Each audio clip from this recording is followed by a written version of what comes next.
All right, back with my next installment number three in my review of Bruce Springsteen's Lost albums. Doing them in order of what I think the best to worst. Number one, I had Streets of Philadelphia Sessions. Two, I had Twilight Hours.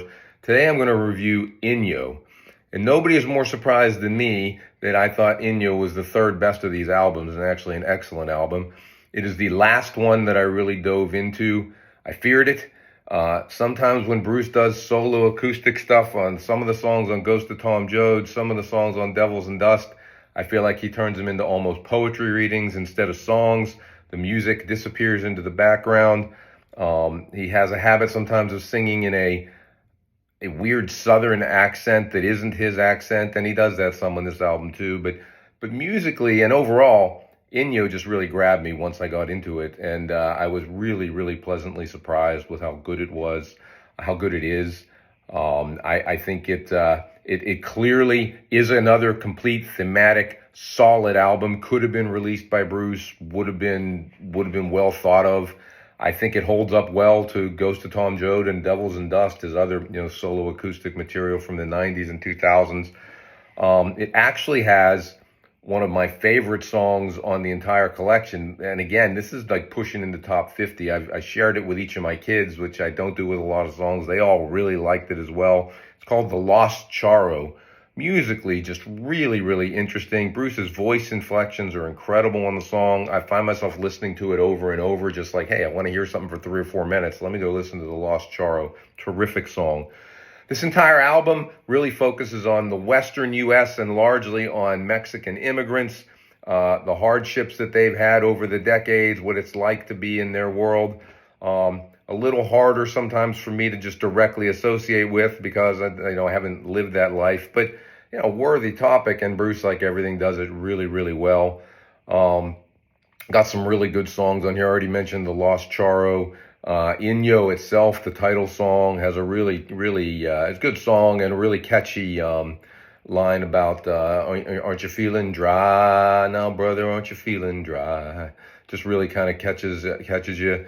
The Aztec Dance is another great song. Ciudad Juarez I found out is the city opposite El Paso on the border.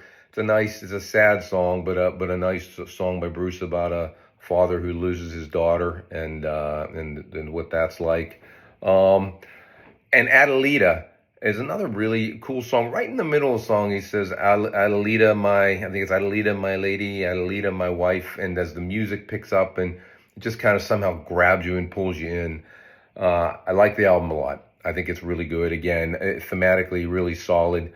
I don't think it's as good as the first two. Just, he does sing in that weird Southern accent on a few of these songs. That just personally for me, I don't really get why he takes his voice to that place when he sings solo acoustic material. There's a couple songs on here that I don't particularly care for. One I don't think fits at all, which is Our Lady of Monroe. Every other song on here is about the Western United States and pretty much focused on immigrants in the Western United States. Our Lady of Monroe is a New Jersey, like, I guess, retired or veteran police officer. And honestly, I don't think it's that good of a song, and I don't know why it's on this album. I thought El Yardinero is one of the one song on here where Bruce does a lot of that poetry reading, I call it. The music is so far in the background you can hardly hear it until the very end when it picks up. But other than those missteps, I think the album's really good. I enjoy it. Listen to it over and over. And the more I've gotten into it, again, it was the 7th of the 7 albums I really dug into because I feared it a little bit. I feared not liking it, and that hasn't been the case at all. I think it's an excellent album. Finishes with a kind of an upbeat number, When I Build My Beautiful House, which I really liked. I thought it was a really nice song at the end to bring it all together. What's funny is Bruce wrote these songs, 25, 30 years ago, but they couldn't be more timely as we kind of deal with the immigration issue and the way we're treating immigrants and talking about immigrants. At least a chunk of our society is talking about them in 2025. And just remember, that's a hard life. And I think these songs really show what a hard life it has been for a lot of those folks, and that, the dream of America and coming to America comes with a lot of hardship and a lot of suffering. So, well done by Bruce. It's my number 3 album. It was real close with number 4, which I'll do next. It was a pretty big gap, I think, between 2 and 3 for me. I think that this isn't quite up there, but this is the third album that I will absolutely say is could have been released, would have been a valuable piece of Bruce's musical history and canon, if you will, and I think could have been released and would have been well received. So that's Inyo. If you don't want to listen to the whole album, boy, everyone should listen to the Lost Charo. Terrific song. I think I'll go listen to it again right now. It has a sound to it that's just really unique and really grabs me. Anyway, so thanks.